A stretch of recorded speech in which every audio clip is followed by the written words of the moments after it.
গল্পের শুরুতে দেখা যায় এই দম্পতিকে। তারা সন্ধ্যার পর নদী থেকে পানি নিয়ে বাড়ির উদ্দেশ্যে যাচ্ছে। তারা স্বামী স্ত্রী কথা বলতে বলতে বাড়ির কাছে আসতেই তখন তারা তাদের মেয়ের চিৎকার শুনতে পায়। এরপর তারা দৌড়ে বাড়িতে গিয়ে দেখে তাদের মেয়ে নয়নার অতিরিক্ত পেট ব্যথা। আর এই পেট ব্যথা কোনো স্বাভাবিক পেট ব্যথা ছিল না। এরপর দেখা যায় নয়নার পেট একটু একটু করে ফুলে উঠছে আর নয়না অসহ্য ব্যথায় চিৎকার করতে থাকে। আস্তে আস্তে নয়নার পেট অনেকটা ফুলে যায়। নয়নার বাবা মা কিছু বুঝে ওঠার আগেই নয়নার মুখ দিয়ে রক্ত বমি করতে থাকে আর ছটফট করতে করতে নয়নার গলা ফুলে যায়, যেন নয়নার গলার ভিতরে বড়সড় কিছু একটা রয়েছে। এরপর নয়না মুখ দিয়ে অতিরিক্ত রক্ত বমি করতে করতে সেখানেই মারা যায়। এরপর চিন্তা এই পরিবারে চলে আসে। নাজমার 6 সন্তান, 3 জন মেয়ে ও 3 জন ছেলে। এই হচ্ছে নাজমার বড় মেয়ে সারা ও মেজো মেয়ের নাম হচ্ছে ইয়াম আর ছোট মেয়ের নাম হচ্ছে রায়ু। নাজমা তার মেয়েদের বলছে কাল পাশের গ্রামে মেলা হবে, আমরা সকলেই সেখানে যাব। মায়ের মুখে এই কথা শুনে তারা 3 বোন তো মহা খুশি। এরপর তারা বাড়ি থেকে বের হয়ে আসে স্কুলে যাওয়ার জন্য। তারা 3 বোন রাস্তা দিয়ে খুনসুটি করেই যাচ্ছিল। হঠাৎ তাদের সামনে একটি বিশাল গাছ পড়ে। সবাই এই গাছটাকে ভুতুড়ে গাছ বলে চিনে। আর গাছের নিচে বসার একটি জায়গা রয়েছে। সবাই বলাবলি করে এখানে নাকি কাফফার জিন বসে থাকে আর কেউই এই গাছের পাশ দিয়ে যাতায়াত করে না। কিন্তু তাদের 3 বোনকে প্রতিদিনই এই গাছের পাশ দিয়ে স্কুলে যেতে হয়। তারপর তারা সেখান থেকে স্কুলে চলে যায়। সেদিন স্কুল থেকে ফিরতে তাদের সন্ধ্যা হয়ে গিয়েছে। তাই তারা ভুতুড়ে গাছটির কাছে এসে ভয়ে ভয়ে হাঁটছে বাড়ির উদ্দেশ্যে। দেখা যায় গাছের নিচে কাফফার জিন দাঁড়িয়ে রয়েছে আর সেই জিনটিকে তারা 3 বোনই দেখতে পায়। এরপর হঠাৎ একটি শব্দ আসলে তারা ভয়ে দৌড়ে সেখান থেকে চলে যেতে থাকে। ঠিক তখনই তাদের ভয় দেখিয়ে ওঠে জিসান। জিসান হচ্ছে তাদের ভাই আর এই জিসান ভাইদের মধ্যে সবার ছোট। দেখা যায় বেশ ভালোই ভয় পেয়েছে তারা 3 বোন। এরপর জিসান সরি বলে তাদের বাড়িতে নিয়ে আসে। এর পরের দিন দেখা যায় পরিবারের সবাই মেলাতে এসেছেন। এই হচ্ছে সারার মেজো ভাই ইমতিয়াজ। তাদের বড় ভাই শহরে থাকেন, তিনি কাল বাড়িতে আসবেন। তার নাম হচ্ছে ইয়াক। এখানে তারা বেশ ভালোই মজা করছে। রায়ু হঠাৎ বায়না ধরে নাগরদোলাতে উঠবে, তাই তারা 3 বোন নাগরদোলাতে উঠে। সবাই বেশ হাসি খুশি ছিল। হঠাৎ রায়ু নিচের দিক তাকাতেই দেখে ভয়ঙ্কর এক মহিলা তার দিক তাকিয়ে রয়েছে। রায়ু ভয় পেয়ে নিচে বসে পড়ে আর ইয়াম তখন ঘাড় ঘুরিয়ে নিচে তাকাতেই সে মহিলাকে দেখে যে সেই মহিলাটি তাকে দেখে হাসছে। এরপর নিচে সারা তাকালে কিছুই দেখতে পায় না। মহিলাটিকে দেখার পরপরই সারা অসুস্থ হয়ে পড়ে। এরপর চিন্তা চলে আসে এর পরের দিন। দেখা যায় ইয়াক বাড়িতে এসেছে। ইয়াক তার বাবা মার সাথে দেখা করেন। এরপর ইয়াক ফ্রেশ হয়ে সবার সাথে খাবার খেতে বসে। পরিবারটিকে এখন যতটা হাসি খুশি দেখছেন, এর কিছুক্ষণ পর থেকে তাদের মুখে আর হাসি দেখবেন না। এরপর রাত হলে সবাই যার যার মতো করে ঘুমাচ্ছিল। হঠাৎ করেই ইয়ামের রুমের জানালাটা খুলে যায়। ইয়াম সাথে সাথে সজাগ হয়ে উঠে বসে। এরপর ইয়াম উঠে জানালাটা দিয়ে দেয়। তারপর ইয়াম শুয়ে পড়ে। এরপর দেখা যায় জানালাটা আবার খুলে গিয়েছে। ইয়াম তখন ভয়ে ভয়ে জানালার বাহিরে তাকিয়ে কাউকেই দেখতে পায় না। কিন্তু ইয়ামের পাশে লক্ষ্য করলে দেখা যায় তার গা ঘেঁষেই যেন একটি শয়তান দাঁড়িয়ে রয়েছে। এরপর দেখা যায় ইয়াম রুমের দরজা খুলে বের হয়ে যায়। আর এদিকে দরজা খোলার শব্দ পেয়ে সারা সজাগ হয়ে যায়। সারা দেখে তার বোন বাহিরে চলে যাচ্ছে। সেটা দেখে সারাও তার বোনের পিছু নিয়ে দেখে ইয়াম বাহিরে বসে বসে কিছু একটা খাচ্ছে। হঠাৎ পিছন থেকে আচমকা রেডিওতে গান চালু হয়ে যায়। সারা রেডিওটি বন্ধ করে ইয়ামের দিক ফিরতেই দেখে ইয়াম তার দিক তাকিয়ে রয়েছে। দেখা যায় ইয়ামের মুখে রক্ত লেগে রয়েছে। এরপর ইয়াম কিছু না বলে বিছানায় এসে শুয়ে পড়ে। সারা ইয়ামের কাছে এসে বলে, ইয়াম তুমি কি খেয়েছ আর তোমার মুখে রক্ত কেন? ঠিক তখনই ইয়াম বিড়বিড় করে কি যেন পড়ে আর সাথে সাথে সারা জ্ঞান হারিয়ে ফেলে। আজ রাতটা এখানেই শেষ হয়ে যায়। এর পরের দিন সকালে সারার বাবা মা বেড়াতে যাচ্ছে সারার নানুর বাড়িতে একদিনের জন্য। এরপর তারা সবাই তাদের বাবা মাকে বিদায় জানায়। সিনটা আবার রাতে চলে আসে। দেখা যায় আজও ইয়াম বাড়ি থেকে বের হয়ে যাচ্ছে আর ইয়ামের পিছু করছিল সারা। ঠিক তখনই ইয়াম বিড়বিড় করে কিছু পড়তে থাকলে তখন সারা সবকিছু গোলা দেখতে শুরু করে। সারা সজাগ থাকার জন্য সে তার হাতে কামড় বসিয়ে রাখে, ব্যথা পেলেও যেন সে জ্ঞান না হারায়। এরপর সারা ইয়ামের বিছানায় গিয়ে দেখে ইয়াম নেই। তারপর বড়সড় একটা শব্দ হলে রায়ুর ঘুম ভেঙে যায়। দেখা যায় রায়ুকে ভয় পেতে। সারা রায়ুকে আলমারির ভিতরে রেখে বাহিরে আসে পরিস্থিতি দেখার জন্য। বাইরে এসেই দেখে তার 3 ভাই এদিক সেদিক ছোটাছুটি করছে। তারপর সারা তার সামনের দিক তাকালেই দেখে একটি শয়তানকে। সেই শয়তানটি জঙ্গলের মাঝে দাঁড়িয়ে হাসছিল। ঠিক তখনই সেখানে ইয়াক চলে আসে। সে এসেই শয়তানটির দিক বন্দুক চালাতে থাকে। আর সারার মেজো ভাই মানে ইমতিয়াজ গিয়ে জঙ্গল থেকে ইয়ামকে নিয়ে আসে। তারা সবাই বাড়ির ভিতরে এসে সদর গেট দিয়ে ফেলে। এরপর ইয়ামকে রুমে এসে শোয়ালে ইয়ামের জ্ঞান ফিরে। তারপর সবাই ইয়ামকে ঘুমাতে বলে বাহিরে চলে আসে ইয়ামকে পাহারা দেওয়ার জন্য, যেন সে বাহিরে না আসতে পারে। দেখা যায় ইমতিয়াজ ও জিসান ঘুমিয়ে গিয়েছে।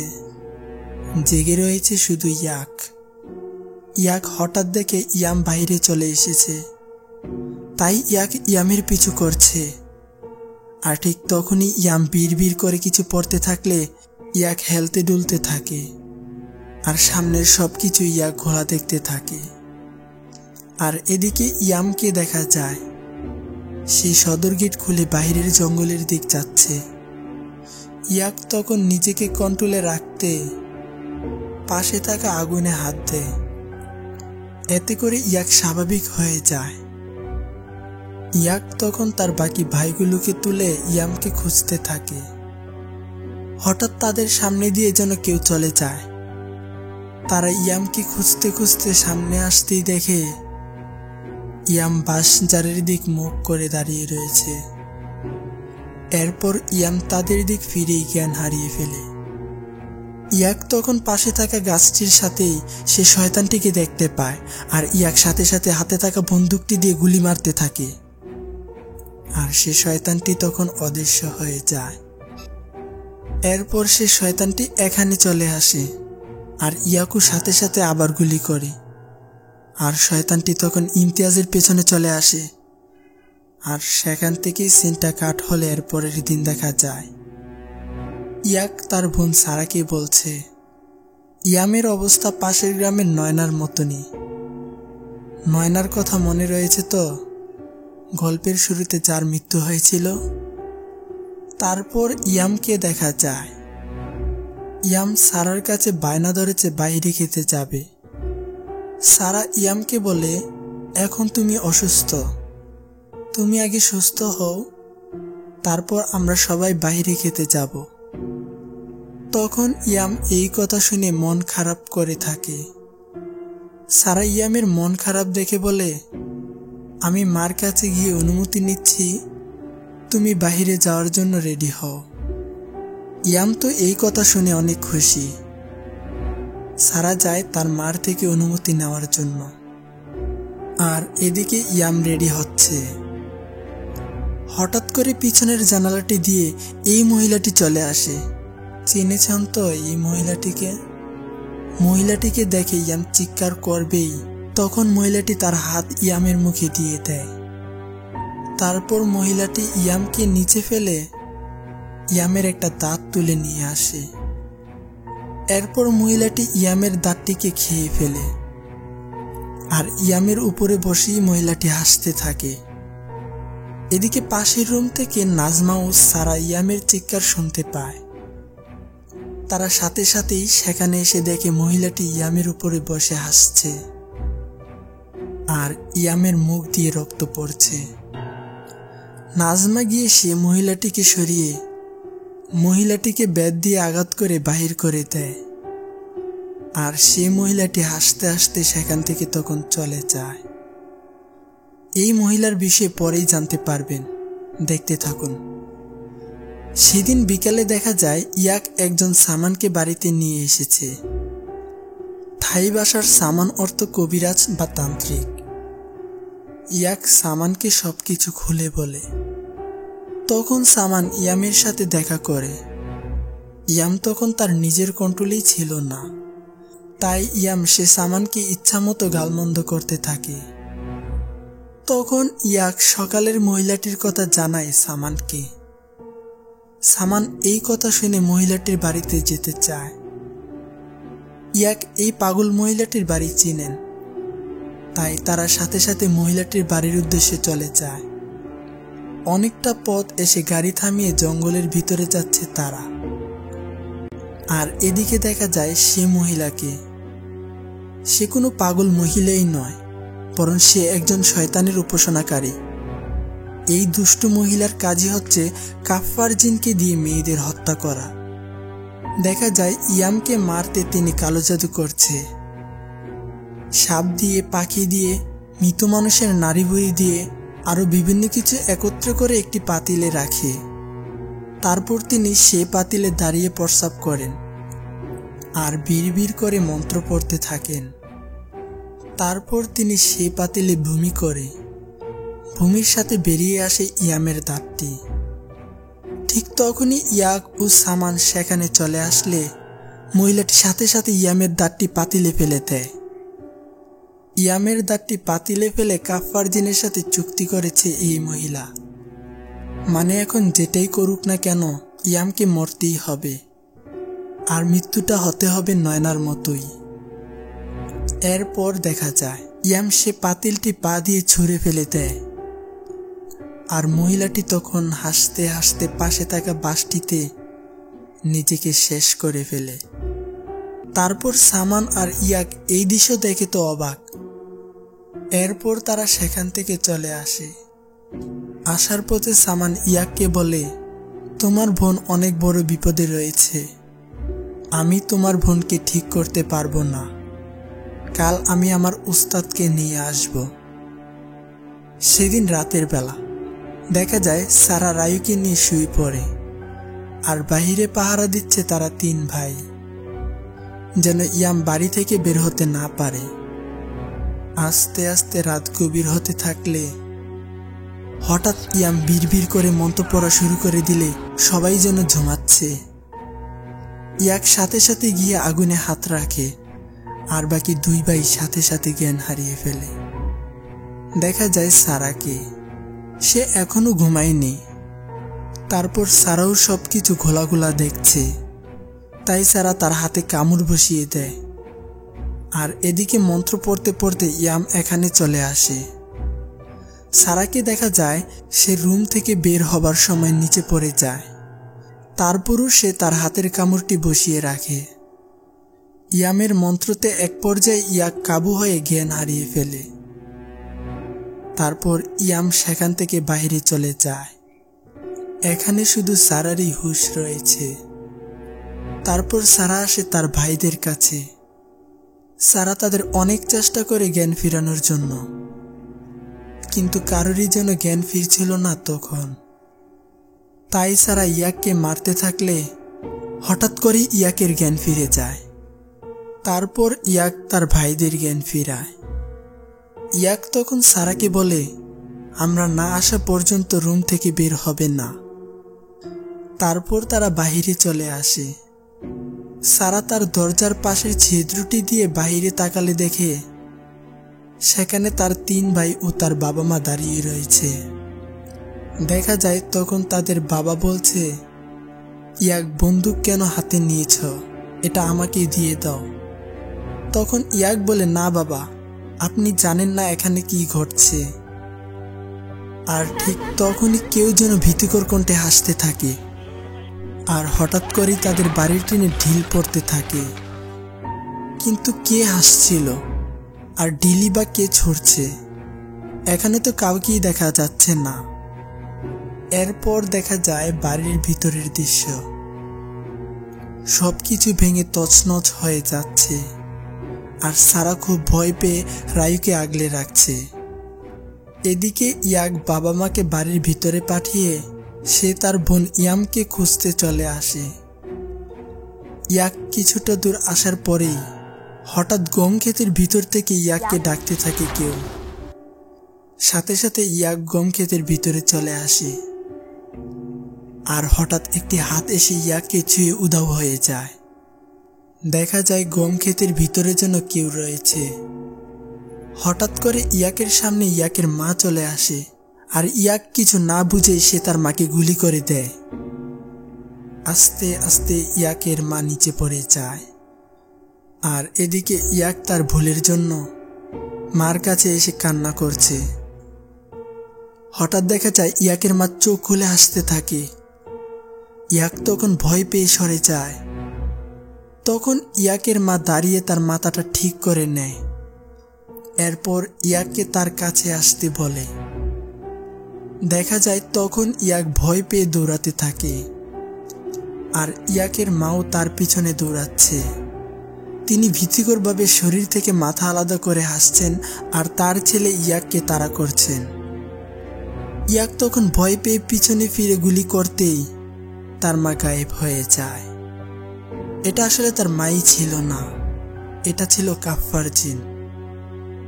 এরপর হঠাৎ পিছন থেকে নাজমা তার ছেলেকে ডাক দেয়। তখন ইয়াক মনে করে এটা সে কাফফার জিনে। তাই ইয়াক তার মাকে গুলি করে দেয়। ঠিক তখনই সেখানে জিসান এসে বন্দুকটি উপরের দিক ধরে। এতে করে এবারের মতো তাদের মা মানে নাজমা বেঁচে যায়। এরপর ইয়াক বুঝতে পারে এটা তার মা। এরপর সিনটা সারার কাছে চলে আসে। সারা জানালার পাশে থাকা ছিদ্রটি দিয়ে দেখতে পায় দূর থেকে তার পরিবার বাড়িতে আসছেন। হঠাৎ করে দরজায় ঠক ঠক করে শব্দ হয়। এতে করে রায়ুর ঘুম ভেঙে যায়। রায়ু উঠে আসে দরজা খোলার জন্য। যেই রায়ু দরজা খুলতে যাবে, সারা ঠিক তখনই রায়ুকে ধরে ফেলে আর বলে দরজা খোলা যাবে না। ঠিক তখনই ছিদ্রটি দিয়ে একটি হাত চলে আসে দরজা খোলার জন্য। সেটা দেখে সারা আর রায়ু ভয় পেয়ে চিৎকার করতে থাকে। হঠাৎ করে সে হাতটি দরজা খুলে ফেলে। তাই সারা আর রায়ু ভয় পেয়ে চিৎকার দিয়ে বসে পড়ে। এরপর আবার দরজায় কে যেন ঠকঠক করে শব্দ করছে। এবার সারা ভয়ে ভয়ে দরজা খুলে দেখে এটা তার মা। ভয় পেয়ে তারা তার মাকে জড়িয়ে ধরে। রাতটা এভাবেই কাটলে সকালে দেখা যায় সামান তার ওস্তাদকে নিয়ে এসেছেন তাদের বাড়িতে। তখন ওস্তাদ এসে তাদের বাড়ির চারপাশটা ঘুরে দেখতে থাকেন। তারপর তিনি ইয়ামের কাছে চলে আসে। তখন ওস্তাদ ইয়াককে বলে সে যেন তার বোন ইয়ামকে ধরে। ইয়াক গিয়ে সাথে সাথে তার বোনকে ধরলে ওস্তাদ এসে ইয়ামের কপালে এই ওষুধটি লাগিয়ে দিতেই ইয়াম ভয়ঙ্করভাবে চিৎকার করে ওঠে। আর সাথে সাথে ইয়ামের শরীর কাঁপতে শুরু করে। এরপর ইয়ামের চোখ লাল হয়ে যায়। ঠিক তখনই ইয়াম করুণ কণ্ঠে তার মা নাজমাকে ব্ল্যাকমেল করতে থাকে। আর নাজমাও মেয়ের এই দশা দেখে ছুটে আসতে থাকে মেয়ের দিকে। নাজমাকে সবাই আটকানোর চেষ্টা করে, কিন্তু সে তার মেয়ের কাছে চলে আসে। এরপর উস্তাদকে নাজমা সেখান থেকে চলে যেতে বলে। এরপর দেখা যায় মার বুকে শুয়ে হাসছে ইয়াম। এরপর সেখান থেকে উস্তাদ চলে আসে বাঁশঝাড়ের কাছে। এরপর উস্তাদ তাদের বলে এই বাঁশঝাড়টা কেটে ফেলতে। তখন তারাও কিছু না বলে বাঁশঝাড় কাটা শুরু করে দেয়, কারণ রাত হলেই কিন্তু ইয়ামকে এই বাঁশঝাড়ের কাছে পাওয়া যেত। বাঁশঝাড় কাটার পর দেখা যায় পচা গলার নাড়ি বুড়ি থেকে বিশ্রী রকমের গন্ধ আসছে। তারপর উস্তাদ বলে এইগুলোকে আগুন দিয়ে পুড়িয়ে ফেলার জন্য। ঠিক তখনই সেখানে চলে আসে ইয়াম। সে এসেই একটা চিৎকার দিয়ে দৌড়ে আসতে থাকে বাঁশঝাড়ের দিক, যেন এগুলোই তার খাবার ছিল। তারপর ইয়ামকে সবাই মিলে আটকিয়ে ওই নাড়িভুড়িগুলো আগুন দিয়ে জ্বালিয়ে দিতেই ইয়াম ভয়ঙ্করভাবে চিৎকার দিয়ে জ্ঞান হারিয়ে ফেলে। তারপর উস্তাদ বলে তাকে তাড়াতাড়ি ডক্টরের কাছে নিয়ে যাও, জ্ঞান ফিরলেই বাকি কাজগুলো করতে হবে। এরপর বাড়িতে থেকে যায় ইমতিয়াজ, রায়ু ও তার বাবা, আর বাকি সবাই ইয়ামকে নিয়ে যাচ্ছে ডক্টরের কাছে। এই যাত্রা সহজ নয়, হয়তো এই যাত্রাতেই। দেখতে থাকুন। হসপিটালে যাওয়ার পথেই তাদের রাত হয়ে যায়, কারণ হসপিটাল তাদের বাড়ি থেকে অনেকটা দূর ছিল। হঠাৎ করে ইয়ামের শরীর কাঁপতে থাকে, তাই উস্তাদ ইয়ামকে ঝাড়পোছ করছে। আর হঠাৎ করে ইয়াক দেখে গাড়িতে কেউই নেই। তারপরেও সে ভয় না পেয়ে গাড়ি চালাতে থাকে। আর গাড়ির পিছনে তাকা সারা দেখতে পায় রাস্তায় সারি সারি হয়ে দাঁড়িয়ে রয়েছে ইয়াম। এগুলো কি সত্যি ইয়াম নাকি অন্য কিছু?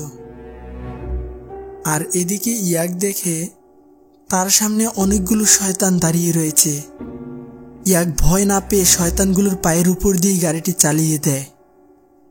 সিনটা আবার সারার কাছে চলে আসে। উপর থেকে টক বুগিয়ে তার মাথায় রক্ত পড়ছে। সারা ভয়ে ভয়ে উপরের দিক তাকাতেই চিৎকার দিয়ে ওঠে, কারণ উপরে ছিল এই শয়তানটি। শয়তানটি তাদের দিক হেঁটে আসছে। তখন সামান সবাইকে চোখ বন্ধ করতে বলে, আর সাথে সাথে সবাই চোখ বন্ধ করে ফেলে। তখন সে শয়তানটি সারার কাছে এসে তার হাত সরানোর চেষ্টা করলে সারা জোরে চিৎকার করে ওঠে। এরপর ইয়াক দেখতে পায় মাঝ রাস্তায় তার পরিবারের সবাই দাঁড়িয়ে রয়েছে। ইয়াক বুঝে যায় এগুলো তার পরিবারই নয়, এগুলো হচ্ছে কাফফার জিনের ধোঁকা। তাই ইয়াক কিছু না ভেবে তাদের উপর দিয়ে গাড়িটি চালিয়ে দিতেই সবাই অদৃশ্য হয়ে যায়। এরপর ইয়াক গাড়িতে সবাইকেই দেখতে পায়। এরপর দেখা যায় ইয়াম বিড়বিড় করে সে মন্ত্রটি আবার পড়তে শুরু করেছে, আর সাথে সাথেই গাড়িতে সবাই জ্ঞান হারিয়ে ফেলে। জাগ্রত শুধু ইয়াত ও উস্তাদ। এখন ইয়াকু সবকিছু ঘোলা দেখতে পাচ্ছে। তখন উস্তাদ সে ওষুধটি বের করে ইয়ামের কপালে লাগাতে গেলে ইয়াম উস্তাদের আঙ্গুলটি কামড় দিয়ে ছিঁড়ে ফেলে, আর এতে করে উস্তাদ চিৎকার করতে থাকে। এবং ইয়াম ইচ্ছে করেই গাড়িটিকে একটি গাছের সাথে অ্যাক্সিডেন্ট করে দেয়। কিছুক্ষণ পর দেখা যায় ইয়াক ভালোই চোট পেয়েছে, আর উস্তাদকে দেখা যায় উস্তাদের গলা থেকে মাথা পর্যন্ত থেতলে গিয়েছে। আর পিছনে পড়ে রয়েছে সামান, সারা ও জিসান এবং নাজমা। এরপর সে জিনটি ইয়াকের বন্দুক দিয়ে সামানকে মেরে ফেলে। তখন সেখানে ইয়াক এসে উস্তাদের ছুরিটি দিয়ে ইয়ামের হাতে আঘাত করে, আর ইয়াম তখন চিৎকার দিয়ে রক্তভূমি করতে থাকে। আর এই ভূমির সাথেই সে কাফফার জিন বাহিরে চলে আসে আর ভয়ঙ্করভাবে চিৎকার করতে থাকে। তখন তারা সাথে সাথে ইয়ামকে হসপিটালে নিয়ে আসে। এরপর ইয়ামের জ্ঞান ফিরলে সবকিছুই স্বাভাবিক হয়ে যায়।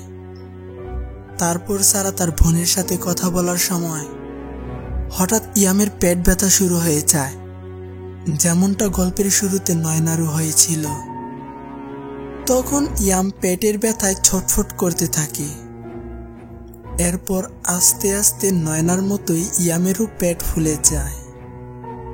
এরপর পরিবারের সবাই সেখানে এসে দেখে ইয়ামের এই অবস্থা।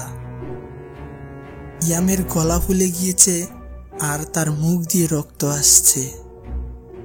তখন ইয়ামকে দেখতে খুব ভয়ঙ্কর লাগছিল।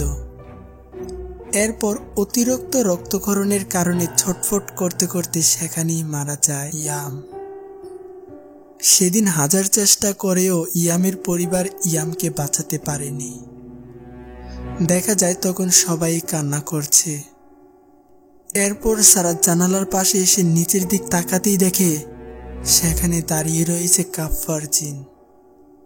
এর পরের দিন দেখা যায় ইয়ামের লাশকে পুড়িয়ে ইয়াক চলে আসে সেই ভুতুরে গাছটির কাছে, যেখানে কাফফার জিনের বাসস্থান। ইয়াক সেখানে গিয়ে কাফফার জিনের বাসস্থানটি ভেঙে আগুন জ্বালিয়ে দেয়। আর দেখা যায় ইয়াকের চোখে কাফফার জিন পুড়ে ছাই হয়ে যাচ্ছে। মানে এই কাফফার জিন এখানেই শেষ হয়ে গিয়েছে। আর এভাবেই গল্পটির সমাপ্ত ঘটে।